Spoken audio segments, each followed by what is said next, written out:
O Pão Nosso de Cada Dia, nossa meditação diária na Palavra de Deus. Especial Hebreus, com Pastor Sinésio Santos.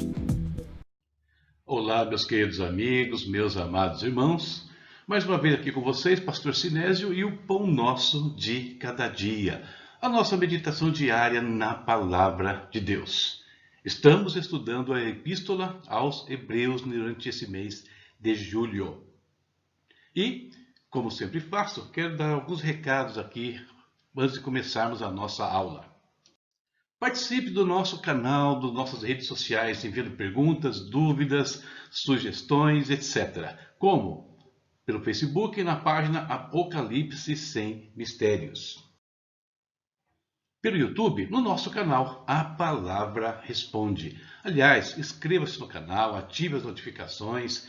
Assim você vai ser lembrado, né? Toda vez que a gente postar alguma coisa nova lá, você é o primeiro, né? Um dos primeiros a saber. Então, compartilhe com seus amigos também, né? Nos ajude aí a fazer crescer este ministério. Podemos ser achados também no Instagram, tá ok? Tá aí o link, QR Codes, né? Não só aqui, mas em todas as páginas que você viu aí, para facilitar o seu acesso. E vamos à nossa aula de hoje. Estamos falando sobre as exortações finais de Hebreus. Já vimos dois temas dessa parte: a carreira cristã e o verdadeiro papel das adversidades, como reagir positivamente às adversidades. E hoje nós vamos falar sobre a nova aliança. Epístola aos Hebreus, exortações finais, a nova aliança, tema da aula de hoje. O capítulo 12 de Hebreus nos levou a refletir sobre uma série de coisas. Primeiro foi sobre a carreira cristã, e nós vimos ali atitudes e posturas a serem adotadas durante a nossa jornada com Cristo neste mundo. Depois nós aprendemos também sobre o papel das adversidades, né? E como reagir positivamente a elas. E agora, finalizando o capítulo 12, o autor leva os seus leitores, né? Leva a todos nós aqui, mais uma vez a pensar sobre o porquê não deveriam sequer pensar, né, em voltar para trás. A pensar sobre os cuidados que deveriam ter, né, com a sua vida espiritual. Então, mais uma exortação, mais um apelo que ele vai fazer para todos nós quanto ao nosso cuidado com a nossa vida espiritual, com a nossa salvação e o porquê não voltar para trás, seja para o mundo, seja para outra questão religiosa, como é o caso dos leitores aqui da Epístola. E por que, queridos? Essa comunidade deveria, então, tomar tantos cuidados, né, quanto à sua vida espiritual, né, e com a sua relação com o nosso Deus. O autor vai esclarecer isso fazendo uma comparação entre dois montes. Você pode imaginar quais são os dois montes mais famosos, né, ou mais importantes, né, das Escrituras? Um que representa o Antigo Testamento e outro que representa o Novo? Consegue pensar? Bom, não sei se você pensou quais são. Talvez ninguém tenha dúvida sobre o primeiro, né? Talvez haja dúvida sobre o segundo. Monte Sinai versus Monte de Sião. Essa é a comparação que o autor faz para a gente aqui, nessa exortação final do capítulo 12. Monte Sinai. O autor começa por ele. E ele vai recordar aqui os leitores como se deu, né, a manifestação da primeira aliança, né, e a forma, né, como o povo e até mesmo Moisés, né, reagiram a essa manifestação. Vamos dar uma olhadinha nisso. Versículo 18. Porque não chegastes ao monte palpável, aceso em fogo, e a escuridão, e as trevas, e a tempestade. E ao sonido da trombeta, e à voz das palavras, a qual os que a ouviram pediram que se lhes não falasse mais. Porque não podia suportar o que lhes mandava. Se até um animal tocar o monte, será apedrejado ou passado com um dardo. Um dos aspectos interessantes que a gente observa na manifestação da antiga aliança, né, no Monte Sinai, é que os presentes ali, eles puderam apenas parar diante do monte. Eles não podiam subir ou tocar nesse monte, né? Em hipótese alguma, como nós vemos aí, sob pena de morte, tanto para homens quanto para animais. Eles só podiam chegar até um limite, e além daquele limite, eles não iriam mais até a frente, a presença de Deus. Não havia, portanto, uma interatividade, né, no caso aqui, entre o povo e a manifestação de Deus no Monte Sinai. A presença de Deus, né, ela foi dada somente a Moisés. Ele subiu à presença de Deus, mas não poderia levar outros pelo mesmo caminho. Isso é bastante interessante, né, e significativo da comparação das duas alianças. Verso 21. E tão terrível era a visão que Moisés disse: estou todo assombrado e tremendo. E tudo isso era manifestação de uma aliança que, como nós vimos ao longo da carta, continha apenas a sombra das verdades e da glória eterna. Usando uma linguagem aí moderna, nós podemos dizer que o Monte Sinai ele foi um spoiler do que é a glória de Deus, do que é o reino de Deus, do que Deus preparou para o seu povo. Apenas um pequeno spoiler. Pequeno, porque ele foi reduzido a um monte físico, palpável, como diz aqui o autor, aceso em fogo, uma coisa assim tremenda, mas resumida a um lugar muito pequeno. Tá? Uma pequena visão do que é a manifestação da presença e da glória eternas. Porém, mesmo assim, tá? No caso, qual foi o comportamento do povo e até dos líderes ali diante daquela manifestação? Temor e tremor. E foi exigido deles ainda reverência. Eles não podiam sequer se aproximar daquele lugar, tocar naquele lugar. Moisés ainda pôde, lá atrás, lembra da sarça? Tira a sandália dos teus pés, né? O lugar que você está é terra santa. Ele se aproximou, ele subiu até a presença de Deus. O povo não. O povo ficou lá embaixo, ainda com medo. Um quadro, né? Resumindo tudo o que foi o Monte Sinai. Então, olha só. Manifestação angelical, palpável. Fogo, escuridão, trevas, tempestade, sonido de trombeta. Ou seja, esses elementos que aparecem aqui no Sinai são os mesmos elementos que aparecem no Apocalipse várias vezes. E eles são sinais da grandeza, da glória, da majestade divina. Então, o Sinai ele tinha elementos ali da presença de Deus, é óbvio. Tá? Mas perceba, como eu falei agora há pouco, isso bastante resumido, limitado, né? Tanto na manifestação, porque por ser apenas um spoiler, quanto também na participação do povo nessa manifestação. E ali a gente percebe os elementos que eu falei aqui, o tremor de todos, né? Inclusive o de Moisés, né? O temor diante do que eles estavam ouvindo. Eles falam, Moisés não fala mais com a gente, é que Deus não fale mais conosco, a gente vai morrer. Fala você com a gente. E a reverência. Tudo bem, queridos, que naquele momento ali, o que o autor até cita, a gente tem que lembrar qual foi o comportamento do povo. Eles externamente tinham um comportamento e de verdade eles tinham outro. Por isso foram reprovados, né? Aquela geração foi reprovada por Deus no deserto e acabou ficando por lá. Então o autor está relembrando tudo isso. Ele já falou sobre isso no capítulo 3. Ele está trazendo à memória aqueles eventos grandiosos, mas que tiveram pouco impacto dentro do coração daquele povo. E o Monte Sião? Agora o autor vai falar sobre a natureza da nova revelação, né, em Jesus Cristo e a forma como aqueles que estão diante dela devem agir ou reagir. Mas chegaste ao Monte Sião e à cidade do Deus vivo, a Jerusalém celestial e aos muitos milhares de anjos, a universal assembleia. Então o Monte Sião, queridos, ele é um símbolo da presença de Deus, um símbolo da habitação de Deus. O templo de Jerusalém, né, com todos os elementos da lei, ele era apenas uma sombra, né? Eu falo isso insistentemente, do templo celestial, né? Ambos edificados sobre um monte. Um está falando do monte Sinai, o monte Moriá, onde estava o templo, mas o outro está falando do monte Sião, está falando da nova Jerusalém, né, do tabernáculo eterno. Coisas bem distintas uma da outra.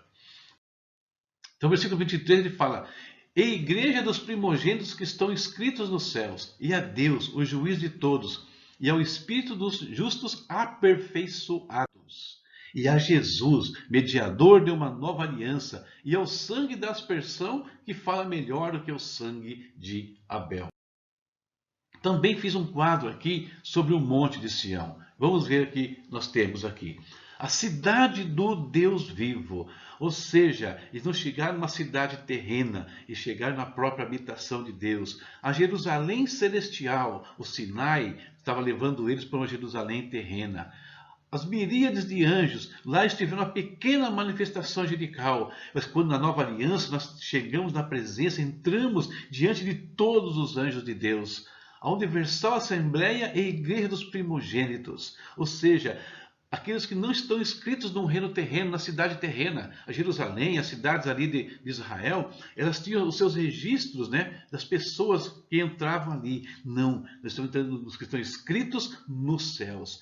Nós estamos entrando não na manifestação de Deus, mas na presença do próprio Deus. Não diante de Moisés, mas do próprio Jesus Cristo, o Filho de Deus, né? Que fala aqui que é o mediador de uma nova aliança, que fala melhor, né? O sangue que fala melhor que o sangue de Abel. Por quê? Porque o sangue de Abel, como nós lemos no Gênesis, clamava por vingança. O sangue do teu irmão clama a mim desde a terra, para o Senhor, a Caim.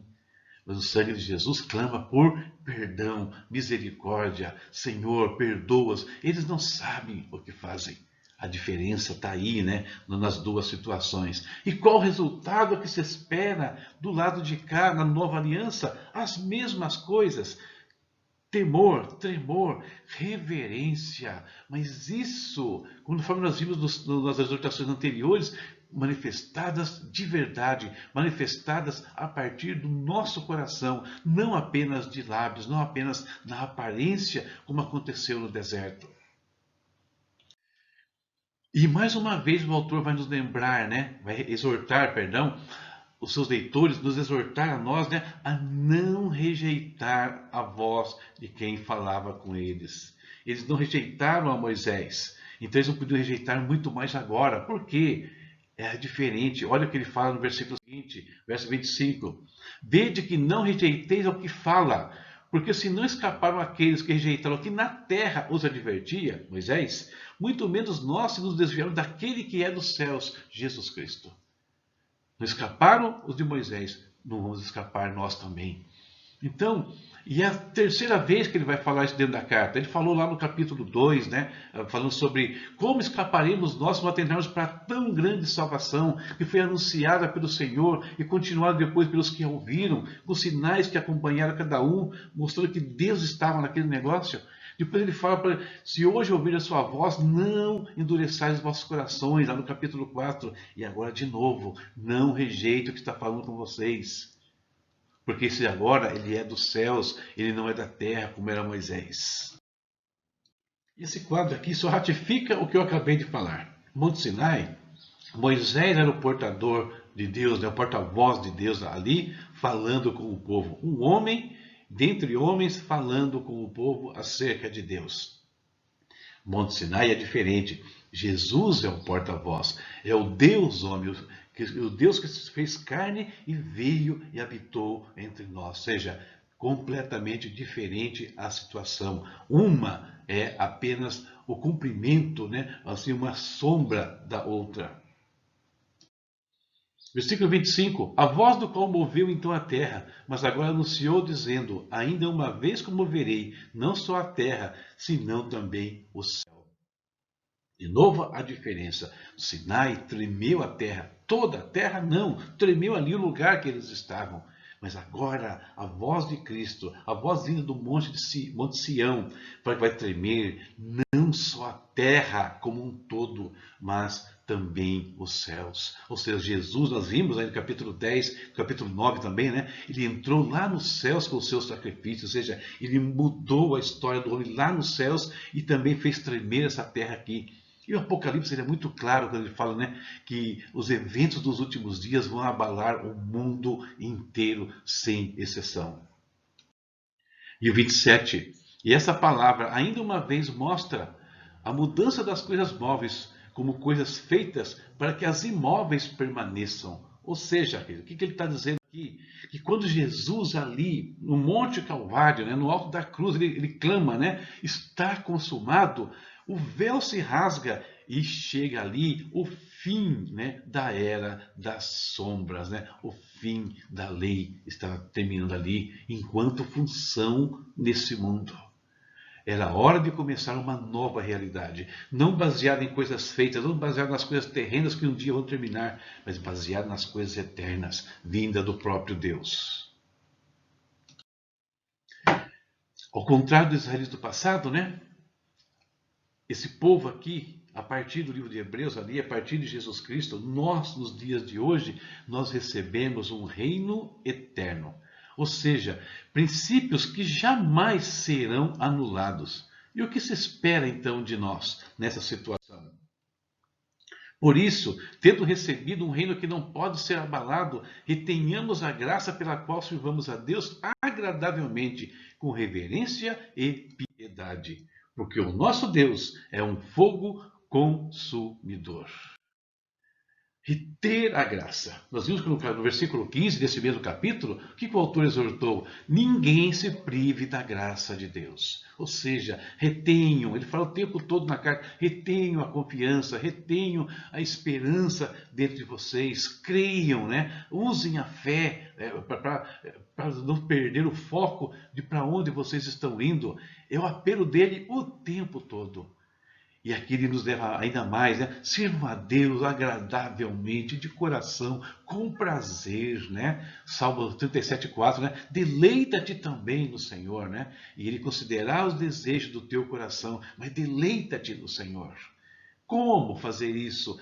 Com reverência, com temor, porque o nosso Deus é um fogo consumidor. Aquele fogo do Sinai era apenas uma chama do que é o nosso Deus. Ou seja, nós precisamos servi-lo em espírito e em verdade, reverência, com temor. Alguns elementos que hoje a gente vê escapando, né, de dentro da igreja do Senhor Jesus Cristo.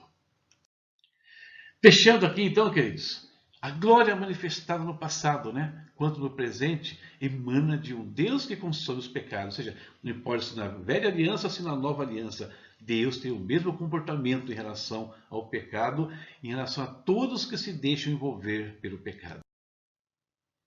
E sabendo que nós não podemos vencer o pecado por meio das nossas forças, o que nós devemos fazer então? Nos dobrar ante a misericórdia de Deus, no caso aqui, nos abrigar, né, sob o sangue de Jesus Cristo, que nós vimos aí, fala melhor que o sangue de Abel, traz perdão, restauração, redime as nossas angústias, né, no caso. Com Cristo, né, e somente com Ele, nós escapamos do juízo final. Somente com Ele. E assim, nós terminamos a nossa aula de hoje, terminamos inclusive o capítulo 12 de Hebreus. Agora, nós vamos orar e falar com o nosso Pai Celestial. Querido Deus, nós te bendizemos por mais um dia que o Senhor nos concede. A cada dia nós queremos nos dobrar, queremos nos curvar perante a Tua graça, a Tua glória, a Tua majestade, ó Pai eterno. Pai, muito obrigado, Deus, pela Tua bondade manifestada conosco, todos os momentos, preservando a nossa vida, trazendo provisão para os nossos lares, para as nossas famílias, Pai. O Senhor tem cuidado de nós em todos os tempos, mesmo em tempos tão difíceis como estamos vivendo hoje. Alguns têm experimentado da Tua bondade, da Tua misericórdia, experimentado dos Teus milagres, ó Deus. E nós exaltamos o Senhor por isso mais uma vez, Pai. Obrigado por fazermos parte dessa família que chama de Universal Assembleia, os escritos, né, nos céus, Pai. O nosso nome está escrito diante de Ti e nós pedimos, nos ajuda a permanecer nessa condição. Livra-nos das nossas fraquezas, ó Deus. Livra-nos de todos os dardos inflamados do maligno, ó Pai, que tentam, Deus, minar a nossa fé, meu Pai eterno. Em nome de Jesus, cubra-nos com a Tua graça. Abençoa esse dia, abençoa todos que têm participado desses momentos aqui. Cuide das suas famílias, Senhor. Cuide dos seus trabalhos, cuide dos seus estudos, Pai. Faça presente na vida deles como um todo, meu Pai. Em nome de Jesus, nós oramos e nós te agradecemos. Amém. E amanhã entramos no último capítulo de Hebreus, capítulo 13, com o assunto exortações gerais e esses temas que estão aí na sua tela, tá bom? Começaremos falando sobre admoestações sobre o amor. Esse é o tema de amanhã. Tchau, tchau.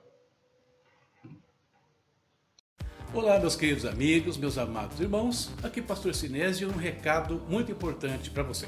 Durante a quarentena, eu publiquei 61 aulas baseadas no meu livro A Bíblia Sem Mistério, Apocalipse. Agora, terminadas as aulas, eu gostaria de oferecer a vocês a oportunidade de adquirirem esse material, o comentário versículo por versículo do Apocalipse, com introdução à escatologia, com um desconto significativo e sem frete. Sim, é isso mesmo. Você pode adquirir esse livro com 20% de desconto e sem frete para todo o Brasil. Como? Muito simples. Acesse o link que está aqui na tela ou pelo WhatsApp também. Os primeiros 20 compradores vão receber também outro livro meu, Primícias, a Oferta Sacerdotal. Portanto, não perca tempo. Acesse já o link ou me procure nas redes sociais ou pelo WhatsApp e reserve já o seu exemplar. Que Deus te abençoe a sua casa e a sua família. Tchau, tchau.